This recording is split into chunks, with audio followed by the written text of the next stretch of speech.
নমস্কার, সুইনো story fight কথাকারদের কণ্ঠে গল্প পাঠের এই অনুষ্ঠানে আপনাদের সকলকে স্বাগত জানাচ্ছি। আজকের এই পর্বেও আমাদের সঙ্গে রয়েছেন এই সময়ে দুজন খ্যাতিমান কথাকার। এই সংখ্যায় আমাদের সঙ্গে রয়েছেন এপার বাংলার সর্বরী চৌধুরী এবং ওপার বাংলার এক স্বনামধন্য কথাকার শিমুল আজাদ। আজকে আমরা এই দুই কথাকারের গল্প পাঠ শুনব। আমাদের অনুষ্ঠান ভালো লাগলে লাইক বাটনে ক্লিক করবেন এবং সাবস্ক্রাইব করবেন আমাদের সুইনো কবিতা টিউব এই চ্যানেলটি।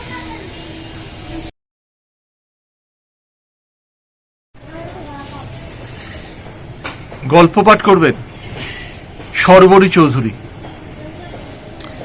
যাদবপুর বিশ্ববিদ্যালয় থেকে অর্থনীতিতে স্নাতক এই কথাকার বর্তমানে সিস্টার নিবেদিতা ইউনিভার্সিটির অধ্যাপিকা। তার বেশ কয়েকটি গল্প গ্রন্থ প্রকাশিত হয়েছে, তার মধ্যে উল্লেখযোগ্য 15টি গল্প, মানবীয় অন্যান্য গল্প ইত্যাদি। তার লেখা কবিতা এবং গল্প প্রকাশিত হয় বর্তমান সময়ের উল্লেখযোগ্য পত্রপত্রিকাগুলিতে। চলুন শুনে নিই আজ সর্বরী চৌধুরীর গল্প পাঠ। গল্পটি আমার দ্বিতীয় গল্প সংকলন মানবী ও অন্যান্য গল্প থেকে নেওয়া। গল্পটির নাম ঢেউ। শুরু করছি। চিত্রা বিমর্ষ মুখে বসেছিল জানালার ধারে। কদিন ধরে কিছুই যেন ভালো লাগছে না। এমন সময় বিমান ঢুকলো ঘরে। কিরে চিত্রা, ওরকম তেলো হাঁড়ির মতো মুখ করে বসে আছিস কেন? চিত্রা জোর করে হাসার চেষ্টা করে। বলে, হ্যাঁ রে দাদা, সুমিত্রাদির খবর কি? খবর ভালোই। তা হঠাৎ সুমিত্রাদির খোঁজ? না, এমনি। তোদের অফিসে সবাই জানে ব্যাপারটা? আন্দাজ করে। বিমান ঘর থেকে চলে যাবার পর চিত্রার মনে পড়ে যায় গত পরশু দিনের ঘটনাটার কথা। দুপুরে ঘুম থেকে উঠে সে সবে দরজার বাইরে বেরিয়েছে, এমন সময় শুনতে পেল পাশের ঘরে চাপা কলহ, বাবা আর দাদার গলা। বাবা বলছে, দেখ বিমান, তুই তো জানিস আমার অবস্থা, চিত্রার বিয়ের দায়িত্বটা তোকেই নিতে হবে। বাহ, চিত্রার বিয়ের পুরো দায়িত্ব আমি কি করে নেব? আমার নিজের ভবিষ্যৎ বলে কিছু নেই। বিমান খিচিয়ে ওঠে। সে তো তোর পলিসি করা আছে। তুমি বই কথা বলতে পারলে? আমার পলিসি বলতে LIC, সে তো আমি মরলে তবে পাওয়া যাবে। বাবা আর কিছু বলে না। বিমান দুপদাপ করে ঘর থেকে বেরিয়ে যায়। চিত্রা তাড়াতাড়ি ওর নিজের ঘরে ঢুকে যায়। চিত্রার সব বান্ধবীদেরই প্রায় বিয়ে হয়ে গেছে। দু একজন বাকি রয়েছে এখনো, যাদের রূপ বা অর্থ কোনোটাই নেই। চিত্রা যে খুব রূপসী তা নয়, তবে তার মুখে একটা আলগা শ্রী আছে। সাজগোজ করলে ভালোই দেখায়। চিত্রা জানে অর্থাভাবেই তার বিয়ের কোনো চেষ্টা করা হচ্ছে না। যদিও এই নিয়ে সরাসরি তার সঙ্গে বাবা বা দাদা কেউই কোনোদিন কোনো কথা বলেনি। চিত্রার মা মারা যান চিত্রার যখন 5 বছর বয়স। মা কি ভালো করে বোঝার আগেই মাকে হারিয়েছিল সে। এখনো চিত্রার মাঝে মাঝে মনে হয় মা থাকলে তার এই দুর্দশা হতো না। চিত্রার গল্পের বই পড়ার খুব নেশা। পাড়ার লাইব্রেরির মেম্বার সে। নিয়মিত বই নিয়ে এসে পড়ে সেখান থেকে। বই পড়ে দিনের অনেকটা সময় কেটে যায় তার। এছাড়া রোজকার রান্নার ভারও তার ওপরেই। চিত্রা রান্না করতে ভালোই লাগে। মাঝে মাঝেই বিভিন্ন এক্সপেরিমেন্টাল ডিশ করে সে টিভি দেখে দেখে। এভাবেই ভালো মন্দ মিশিয়ে দিন কেটে যায় চিত্রার। পর্ব 2। বাবার জ্বর হয়েছে। চিত্রা থার্মোমিটার দেখছিল। 101.3। চারিদিকে যা ডেঙ্গু হচ্ছে তাতে করে জ্বর হলেই বেশ চিন্তার কথা। যদিও চিত্রার বাবার অন্য কোনো উপসর্গ নেই। চিত্রা বাবাকে ওষুধ খাইয়ে দেয়, তারপর বাবাকে শুইয়ে দিয়ে ঘরের বাইরে বেরিয়ে আসে। বিমান বাবাকে ঘরে ঢুকতে ঢুকতে জিজ্ঞেস করে, কত জ্বর রে? 101.3। ওরে বাবা, এত টেম্পারেচার! কি করি বলতো, ডেঙ্গু নয় তো? না মনে হয়, বাবা পরশু অনেক রাতে ফিরল না, গায়ে কিছু ছিল না, ওতেই ঠান্ডা লেগে গেছে মনে হয়। বিমান বাবার ঘরে ঢুকে যায়। পর্ব 3। চিত্রা বসে এক মনে ঝিন্দের বন্দি পড়ছিল। এমন সময় দাদার গলা পেয়ে মুখ তুলল। কিরে চিত্রা, কি করছিস? এই একটু গল্পের বই পড়ছি। শোন না, আমাদের অফিস থেকে কয়েকজন কলিগ ফ্যামিলি নিয়ে দীঘা যাচ্ছে। আমার তো ফ্যামিলি বলতে তুই, তা যাবি নাকি? চিত্রা সোৎসাহে রাজি হয়ে যায়। কবে রে দাদা? এই তো পরশুর ট্রেন। তাহলে তো গোছগাছ শুরু করে দিতে হয়। তাহলে আমি ওদের কনফার্ম করে দিই, দে। দুদিন পর ভোরবেলা ট্যাক্সিতে বসে চিত্রা আর বিমান। ট্যাক্সি যাচ্ছে হাওড়া স্টেশনের দিকে। চিত্রার ভেতরটা খুশিতে ভরা। কতদিন পর তারা বেড়াতে যাচ্ছে। স্টেশনে এসে বিমানের বাকি কলিগদের সঙ্গে দেখা হলো। তারা সবাই স্ত্রী পুত্র কন্যা নিয়ে এসেছে। চিত্রার সঙ্গে কলিগের বউদের আলাপ হলো। বাচ্চাগুলোকে চিত্রা আদর করে দিল একটু। সবার মুখে হাসি হাসি, বেড়াতে যাওয়ার আনন্দে। ট্রেন এসে গেলে ওরা সদল বলে উঠে পড়লো কামরায়। রীতিমতো হট্টগোল পড়ে গেল কে কোন সিটে বসবে তাই নিয়ে। বাচ্চাগুলো সব জানলার ধার দখল করে নিল মুহূর্তে। বড়রাও জায়গা মতো বসে পড়ল। চিত্রার পাশে বসলো শর্মিলা, স্বরাজ দাস স্ত্রী। শর্মিলা খুব কথা বলতে ভালোবাসে। চিত্রা তার সব কথাতেই হু হা করে যাচ্ছিল। চিত্রা অত কথা বলতে পারে না। ট্রেন চলেছে হু হু করে। চিত্রা ভাবছে কতদিন পর সমুদ্র দেখব। চিত্রার উল্টো দিকে বসে আছে সুতপা, অপূর্ব সুন্দরী, ঋত্বিকদার স্ত্রী। চিত্রা স্টেশনেই লক্ষ্য করেছে সব কলিগরাই ছুতোয় নেতায় একবার করে সুতপার দিকে চোখ বুলিয়ে নিচ্ছে। চিত্রা মনে মনে হাসছিল। পুরুষ মানুষের স্বভাব সত্যি সর্বত্র একরকম। দেখতে দেখতে দীঘা স্টেশন এসে গেল। লাগেজ নিয়ে বাচ্চাদের নিয়ে হুড়মুড় করে নামতে লাগলো সবাই। চিত্রা আর বিমানের লাগেজই সবচেয়ে সংক্ষিপ্ত। স্টেশনে নেমে ছোট ছোট দলে ভাগ হয়ে গাড়ি করে ওরা চলল হোটেলের দিকে। হোটেল স্টেশন থেকে বেশ কিছুটা দূরে, সি বিচের ধারেই। হোটেলটা দেখে বেশ পছন্দ হয়ে গেল চিত্রার।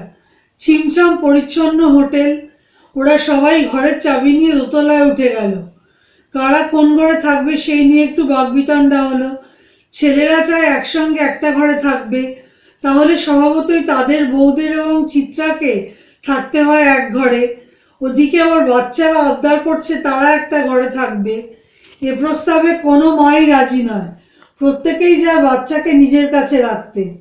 শেষ পর্যন্ত ঠিক হলো ছেলেরা একটা ঘরে থাকবে আর স্ত্রীরা বাচ্চাদের নিয়ে দুটো ঘরে ভাগ করে থাকবে। চিত্রা, সুতপা আর বীণা এক ঘরে রইল। সুতপার ছেলে সপ্তক আর বীণার মেয়ে মধুমন্তীও তাদের সঙ্গেই রইল। একে একে শুরু হলো স্নানে যাওয়ার পালা। 1.5 ঘন্টা পর আবার সবাই একসঙ্গে হলো। এবার লাঞ্চ হোটেলেই খাবে না বাইরে গিয়ে খাবে তাই নিয়েও এক প্রস্ত আলোচনা। অবশেষে ঠিক হলো প্রথম দিন হোটেলেই খাওয়া যাক। ইন্টারকমে ফোন করে মেনু কার্ড আনানো হলো। এক একজনের এক এক রকম পছন্দ। মোটামুটি হেড কাউন্ট করে বিভিন্ন মেনুর অর্ডার দেওয়া হলো। বাচ্চারা বেশিরভাগই খেতে চায় বিরিয়ানি। ছেলেদের মধ্যেও অনেকের বিরিয়ানি আসক্তি প্রবল। মেয়েরা আবার পছন্দ করলো প্লেন রাইসের সঙ্গে বিবিধ আইটেম। একটা ঘরে সবাই জড়ো হয়েছে, হুল্লোড় তাই চরমে। সবাই একসঙ্গে কথা বলছে। বাচ্চারাও উৎপাত করে বেড়াচ্ছে তাদের সাধ্য মতো। অবশেষে খাবার এলো। দুজন বয়সে 3টে ঘরে সার্ভ করে দিয়ে গেল খাবার। খেতে খেতে প্রত্যেকেরই মনে হলো খাবারের কোয়ালিটি অত্যন্ত ভালো। সবাই খুশি মনেই খেলো। ভালোই হয়েছে বাইরে খেতে যাওয়া হয়নি, মত দিলেন অধিকাংশ। খাওয়া দাওয়ার পাট চুকতে বড়রা বাচ্চাদের ঘুমোতে বলল, যদিও বাচ্চাদের মধ্যে ঘুম নিয়ে কোনো উৎসাহই নেই। তারা এসেছে হুল্লোড় করতে আর খেলতে। দুপুরটা কাটালো কেউ ঘুমিয়ে, কেউ গল্প করে, কেউ বা খেলাধুলো করে। ছেলেদের ঘরে দুপুরবেলা তাস পেটানোর বন্দোবস্ত ছিল। পর্ব ৪। বিকেলবেলা সবাই মিলে বেরোলো সমুদ্র দর্শনে। বোল্ডারে ভর্তি সি বিচ। ওরা বোল্ডারের ওপরে গিয়েই বসলো। চিত্রা সমুদ্রের সামনে এলে কেমন একটা হয়ে যায়। সমুদ্রের বিশালতার কাছে নিজেদের এত ক্ষুদ্র, এত তুচ্ছ লাগে। চিত্রা অন্যমনস্ক হয়ে গিয়েছিল। একের পর এক ঢেউ আছড়ে পড়ছে, দেখতে দেখতে নেশা ধরে যায়। সম্বিত ফিরল সুতপার চিৎকারে, সপ্তক, এক্ষুনি আমার পাশে চলে এসো, করবে না। চিত্রা দাদাকে খুঁজে পাচ্ছিল না ভিড়ের মধ্যে। সমুদ্রের ধারে বসে থাকতে থাকতে সন্ধে গড়িয়ে গেল রাতের দিকে। বড়রা সবাই বলল এবার উঠতে হবে। বাচ্চারা রোড সাইড খাবারের জন্য বায়না করছিল, বড়রা ধমকে দিল। চিত্রারা হোটেলে ফিরে এলো। একটু বিশ্রাম নিয়ে আবার রাতের খাবারের অর্ডার। ইন্টারকমে অর্ডার দেওয়া হলো। ৪৫ মিনিট পর ৩ জন সার্ভিস বয় এসে সার্ভ করে দিয়ে গেল। রাতের খাবারও অতি সুস্বাদু। সকলেই ক্লান্ত ছিল। খেয়ে দেই শুয়ে পড়ার পালা শুরু হলো। চিত্রা লক্ষ্য করেছে ওর দাদার কলিগ বিতনুদা ছুতোয় নাতায় ওর দিকে তাকাচ্ছে, ওর সঙ্গে কথা বলার চেষ্টা করছে। মনে মনে এসব উপভোগই করে চিত্রা। তবে সামনাসামনি সে কোনো অভদ্র ব্যবহারও করেনি, আবার প্রশ্রয়ও দেয়নি এক চুলও। বিতনুর কি তাকে মনে ধরেছে? ধরে থাকলে চিত্রার বিশেষ আপত্তি নেই, তবে মনে ধরাটা জেনুইন হতে হবে। মানে ৩ দিন থাকলাম, একটু আধটু ফ্লার্ট করলাম, তারপর যে যা রাস্তা, এই ফর্মুলায় রাজি নয় চিত্রা। যাই হোক, বোধহয় বড় বেশি ভেবে ফেলেছে সে। নিজের মনেই হাসল চিত্রা। এসব ভাবতে ভাবতে একসময় সে ঘুমিয়ে পড়ল। পরদিন সকালে ঘুম ভাঙল সুতপার ডাকে। চিত্রা, ওঠো, বেলা হয়ে গেছে। ব্রেকফাস্ট করে আজ আমরা সমুদ্রে স্নান করতে যাব। কি মজা হবে বলো তো?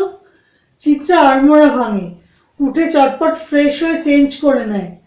ব্রেকফাস্ট সেরে ওরা সবাই মিলে বেরিয়ে পড়ে। সকলেই উৎসাহে চনমন করছে।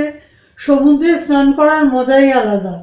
সবাই মিলে পৌঁছে গিয়ে ঠিক হলো একদল করে চিত্রা, বিমান, সপ্তক, বীণা, দেবাশিস এরা একসঙ্গেই নেমে গেল। ঋত্বিকদা আর সুতপা শক্ত করে সপ্তকের হাত ধরে আছে। একটা করে ঢেউ আসছে আর ওরা লাফিয়ে উঠছে।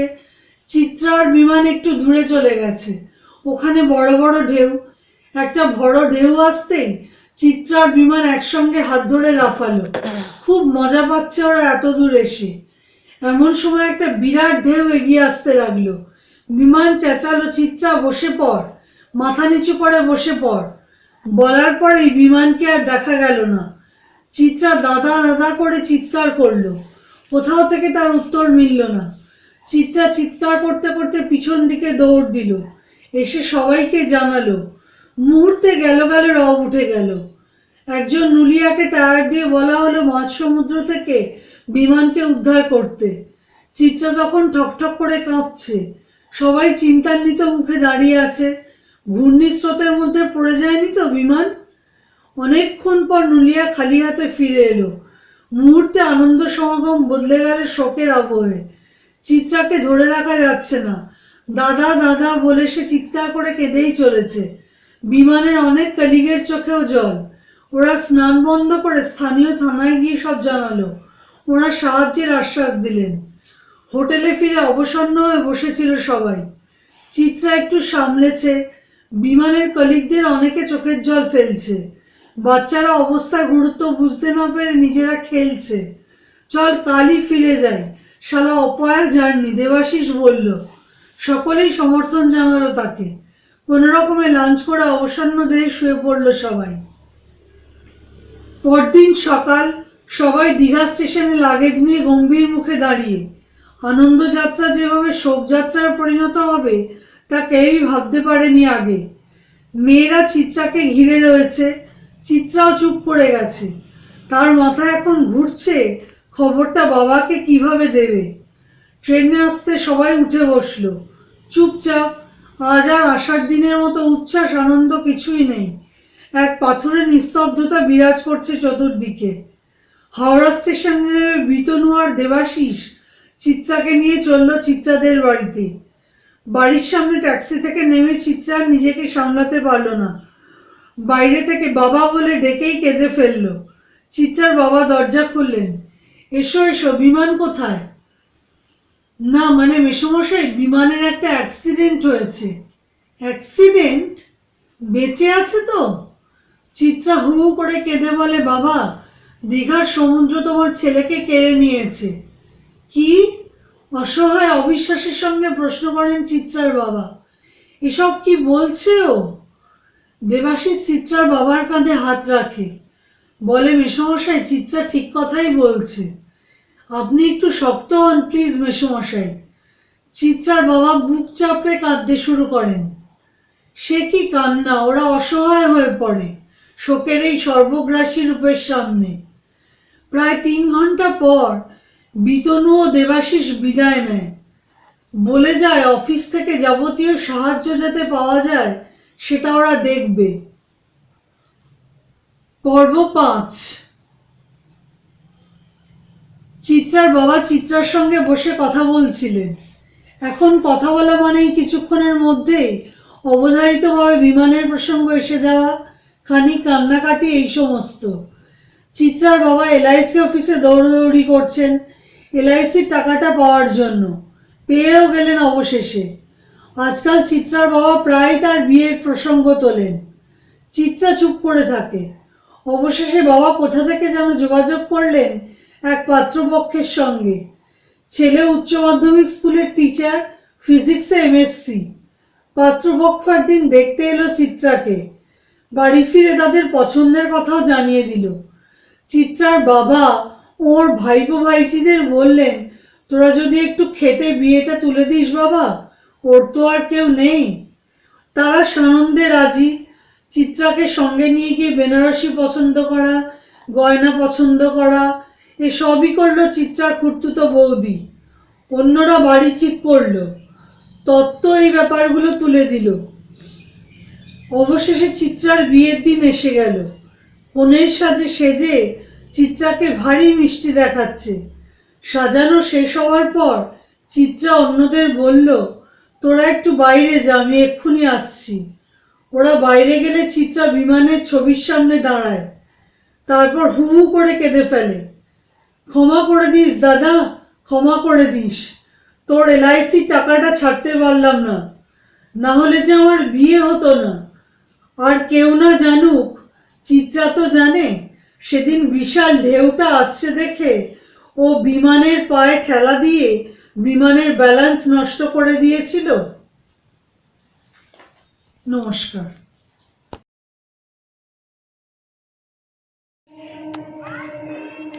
গল্প পাঠ করবেন শিমুল আজাদ। শিমুল আজাদ ওপার বাংলার একজন জনপ্রিয় কবি ও কথাকার। 1971 সালের নভেম্বর মাসে জন্ম তার। 90 দশকের এই উল্লেখযোগ্য কথাকারের জন্ম এবং বর্তমানের কর্মস্থান বরিশাল। তিনি আজ গল্প পাঠ করছেন। তার লেখা কবিতা এবং গল্প দুই বাংলাতেই প্রকাশিত হয় বিভিন্ন পত্রপত্রিকাতে। কবি শিমুল আজাদ এপার বাংলা এবং ওপার বাংলায় বিভিন্ন সম্মানে সম্মানিত হয়েছেন। আজকে আমরা তার গল্প পাঠ শুনব। কবি এবং কথাকার শিমুল আজাদ গল্প পড়ছেন।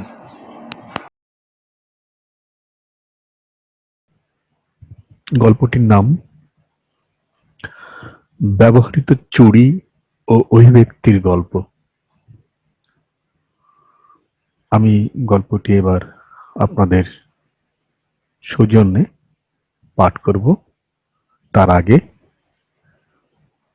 বাংলাদেশের বরিশাল জেলায় বর্তমানে আমি বাস করছি চাকরি সূত্রে। তবে এই অঞ্চলটি আমি আমার পিতৃভূমি, মাতৃভূমি এবং আমার প্রিয় জন্মস্থান। সেই জন্মস্থান বরিশাল থেকে আমি আপনাদেরকে শুভেচ্ছা ও স্বাগত জানাচ্ছি। ব্যবহৃত চুড়ি ও ওই ব্যক্তির গল্প। প্রথম যেদিন এ বাড়িতে আসি তখন রাত 12 ছুঁই ছুঁই। দরজা ঠেলে ভিতরে ঢুকবার সময় মুখরা যুবতীর ধ্বনিরা কানে এসেছিল। প্রবেশ করতেই দেখেছিলাম সরব হয়ে ওঠা একটি লাল সাদা মিশ্রিত ফুলকে। যে ঘরটিতে শুয়েছিলাম তার পাশের ঘরটি ছিল তার। দরজায় পোস্টার সাইজের একজন মডেল। সে আছে সর্বক্ষণ। বেশ পরিপূর্ণ যুবতী। নীল শাড়িতে সৌন্দর্যরা ছিটকে বেরোচ্ছে। হাতের বাজুতে গোছা গোছা চুড়ি। আবিষ্কারের ঘোরটা এখান থেকেই শুরু। তাকে মুখোমুখি দেখার চেয়ে ছবির দিকে তাকিয়েই অন্তর ঝুঁকেছে বেশি। পরের দিন দুপুরে ডাইনিং টেবিলে একসাথে খেতে বসেছিলাম। তখনও সম্বোধনের শুরুটাই ঘটেনি। তাকে যেন কোনো এক বিষয়ে কথা বলতেই আমার চোখে তার চোখ অনেক পরিচিতির অভিব্যক্তি ঘটায়। সেই শুরু। স্বাভাবিক আলাপ, আলোচনা, গল্পে উন্মিল হয়ে ওঠা। ধীরে ধীরে পরিবর্তন টের পাচ্ছি, গলে যাচ্ছি। 3 দিনের সম্ভ্রান্ত দূরত্বে মর্যাদায় অস্তিত্বরা ফিরে আসে। মূলত ফেরা হয় না তার। কাবিলা সারাদিন পড়তো। সকালে একজন টিচার আসতো ওকে পড়াতে। পরপরই সে কলেজে যেত, ফিরে আসতো 5টায়। কলেজেও একজন টিচারের কাছে কাবিলা পড়তো। সন্ধ্যায় বাড়িতে আসতো আর একজন টিচার। সে গল্প বলছিল, তার এক আত্মীয়ার গল্প। তার ঠোঁট থেকে ফুটে বেরোচ্ছিল সমিষ্ট ধ্বনি। চোখের তারায় গুঞ্জরিত হচ্ছিল প্রথম রোদের ছটা। নক্ষত্ররাও জ্বলছিল যেন কাছাকাছি কোথাও। মুহূর্তরা চলে যাবে, এই ক্ষণ অনন্ত হবে না যদি ধরে রাখা যেত। উত্তাপগুলো আগলে রাখা যেত। আকাঙ্ক্ষারা বাড়ছে। দেখে দেখে জ্বলছে 30 বছরের সৌন্দর্যরা। তাকে বলা হয়নি, জানানো হয়নি তার বয়স বা কত হবে। হায়ার সেকেন্ডারির পড়ুয়া। সুন্দরের উদ্ভাস বিকাশ ঘটছে কেবল। পৃথিবীর ক্লেদ পঙ্কিলতা তাকে ছুঁয়নি। সে দেখেনি জীবনের নির্দয় দিকগুলি। সময় তাকে স্তব্ধ করেনি, হুল ফুটোয়নি বাস্তবতা। অন্তর্গত শূন্যতা হয়তো প্রতিটি নিঃসঙ্গ মানুষের মতো জুড়ে আছে তাকে। এক ধরনের ক্ষরণের আধিপত্য কেবল ধরেছে হয়তো। তারুণ্যের বিভা আওয়াজ টের পাওয়া যায়। তার হাঁটা, বসে থাকা, গুনগুন করে গান গেয়ে ওঠায়। মাঝে মধ্যে কিচেনের কাজে নিভৃতে তাকে দেখি। কাছ থেকে এক গৃহমুখী নির্যাস। এ দেখতে পাওয়া সুন্দরকে নাগালে পাওয়ার সৌভাগ্য বা কম কিসে। মেয়েরা নাকি অনেক কিছুই দেখে, বোঝে, এরকম মন্তব্য বা বিশ্বাস অনেককে করতে দেখি। ভাবছি এই অনুভূতির শেষ কোথায়। এতকাল এত চারিত্রিক গণ্ডি নিবিড়তা ভেঙে এই চরিত্রকে কিভাবে সম্পর্কযুক্ত করি। প্রাণ তো সম্পর্কের নিবিড় ঘোরে চুর হয়ে আছে। মন তো ছুঁয়ে আছে সব। অস্তিত্বের দরজায় আঙিনায় ঘুরে মরছে অহরহ। প্রাত্যহিক পড়তে পড়তে ছড়িয়ে দিচ্ছে উত্তাপ, দীর্ঘশ্বাস। কবিদের চোখ খুব খারাপ। মন্তব্য শুনে হঠাৎ আশ্চর্য হয়ে তাকাই। কথা হচ্ছিল ওর ইমিডিয়েট বড় বোনের সাথে। ও চাচ্ছিল পার্টিসিপেট করতে। বোনটি কাউন্টারের জন্য ঘুরে দাঁড়ায়। আমার তা মনে হয় না, বরং ভালোই মনে হয়। কবিরা খারাপ হলে এতটা বেখেয়াল থাকতো না, সতর্ক থাকতো, গোছালো এবং পরিপাটি থাকার চেষ্টা করত, অন্যকে প্রলুব্ধ করার প্রচেষ্টা নিত। থমকে যাই। জীবনের কোন অভিজ্ঞতায় এই মন্তব্যরা উচ্চকিত?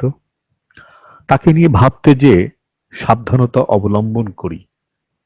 মুখরা এই যুবতী তার বয়সকে ছাপিয়ে গেছে মনে হয়। উচ্চতায়, বোধে, অভিজ্ঞতায় অনেকটা তীব্রই যেন। একটি বাক্য দিয়ে সে যেন আমাকে বিদ্ধ করে দেয়। আমি থমকে যাই। সৌন্দর্যের শিহরণে অজস্র দংশনে বিদ্ধ হতে থাকি। মা দেখো, আরিফ আমার চুরিটা কি করেছে। ফিরে তাকাই তার দিকে। এদিকে খালাম্মা অর্থাৎ তার আম্মা ক্ষিপ্ত হয়ে ওঠে। এটা কি হয়েছে এমন? সোনার রূপারও নয়, সামান্য চুড়ি নষ্ট করেছে এমন কি বা হয়েছে? আত্মাটা বড় কর, বুঝলি? চুপছে উঠেছে। খালাম্মার মেজাজটা খারাপ তখন। পারিবারিক একটা তিক্ত বিষয় নিয়ে তিনি আলাপ করছিলেন। তার হাত থেকে চুড়িটা নেই। আসলে চুরির অবস্থাটা কতটা খারাপ পর্যবেক্ষণের আগ্রহ, আন্তরিকতা জেগে ওঠে ভিতরে। তৃষ্ণার্ত উৎসাহ জ্বলে ওঠে, প্রাণেরা বেজে ওঠে। আকাঙ্ক্ষার ধন নহে আত্মা মানবের। হায় রবি ঠাকুর, আকাঙ্ক্ষার ধন হিসেবেই আত্মাকে বারবার চাই। আবিষ্কারের নেশা পেয়ে বসে।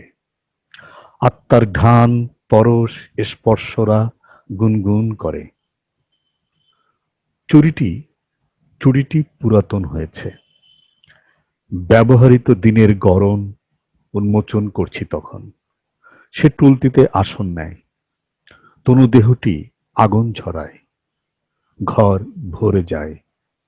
এই সুন্দর একান্তে পাওয়া দায়। কিভাবে পাওয়া যায় তাকে? কিভাবে ছোঁয়া যায়, ভাঙা যায় নির্মাণে? আনন্দে অক্লান্ত হয়ে ফিরি। এই তো সেদিনের রাত, প্রথম দেখার স্মৃতি। মননে গেঁথে গেছে সব। কি দিন, কি রাত, উন্মুখ হয়ে আছে হেমন্তের দিনগুলি। চুরিটা হাতে ধরা, তার উত্তাপ, অস্তিত্ব যেন ধরে আছি। গলে পড়তে চায় ভিতরের মেঘ, জ্যোৎস্নার শিশির। একটি ইমিটেশনে আঙুলেরা বুঁদ হয়ে আছে। কেউ জানে না কি ঘটে যাচ্ছে, কি কোমলতর অনুভূতি, স্নিগ্ধতা আর স্বচ্ছতায় জেগে উঠছে। প্রাণ আনচান করে উঠছে। মোচড় দিচ্ছে অস্তিত্বের সবকটি ইন্দ্রিয়। হাতের আঙুল ভরে ওঠে। স্পর্শের শিহরণ ছড়িয়ে যায় অনুভূতিময় আওয়াজে। ঘুরে ফিরে প্রাত্যহিক মুহূর্ত। তার চুড়ি পরা হাত একান্ত অবস্থানে জেগে আছে। সকাল, দুপুর, সন্ধ্যা, নির্জন গভীর রাত। হাতের আঙুল জুড়ে চুরচুর হয়ে যায় ধ্বনিরা। শব্দরা এমন লাবণ্য একান্তে দেখতে পায় যেন। চুরিটা মূলত তার অস্তিত্ব। যেন চলছে, ফিরছে। নীল শাড়ি, তির্যক টানা চোখ, চোখের ভিতর উপচে উঠছে রহস্যের শিখা। গতি আর হুল্লোড়ে নাচছে। বাতাস এসে ঝানময় করে তুলছে প্রকৃতি। সে যাচ্ছে, মনকে বাজাচ্ছে। ছায়ারা দুলছে চারিপাশ। নিকটস্থ ঘাসবন, সবুজ বৃক্ষ সারি জেগে উঠছে। দূরের নক্ষত্রের দিকে চোখ যায়, যেন সে চেয়ে আছে। দূরবর্তী নীল থেকে জুড়ে যাচ্ছে হৃদয়। হাতের আঙুল ব্যতিব্যস্ত হয়ে ওঠে, চুড়ির স্পর্শে ফিরে আসি, যেন তার হাত ঝুঁকে নামছে এই হাতে। ধন্যবাদ। আজকে এই পর্যন্তই। আজকে নির্বাচিত দুজন কথাকারের গল্প পাঠ শুনলেন আপনারা। আমাদের অনুষ্ঠান ভালো লাগলে লাইক বটনে ক্লিক করবেন এবং বারবার যে অনুরোধ করে থাকি, আমাদের চ্যানেলটিকে সাবস্ক্রাইব করবেন। আমাদের চ্যানেলটি সাবস্ক্রাইব করতে আপনাদের অতিরিক্ত কোনো আর্থিক মূল্য বহন করতে হবে না, কিন্তু চ্যানেলটি সাবস্ক্রাইব করা থাকলে সুইন্য কবিতা টিউবের সমস্ত অনুষ্ঠান নির্ধারিত সময় আপনাদের কাছে পৌঁছে যাবে। তাই আপনাদের কাছে অনুরোধ, এই চ্যানেলের নিচে ডান দিকে লাল রঙে লেখা সাবস্ক্রাইব বটনটিতে একটি ক্লিক করে চ্যানেলটিকে সাবস্ক্রাইব করুন। আবার দেখা হবে আগামী পর্বে 15 দিন পর নতুন দুজন কথাকারকে সঙ্গে নিয়ে। আপনারা সকলে ভালো থাকুন, সকলে সুস্থ থাকুন। ধন্যবাদ।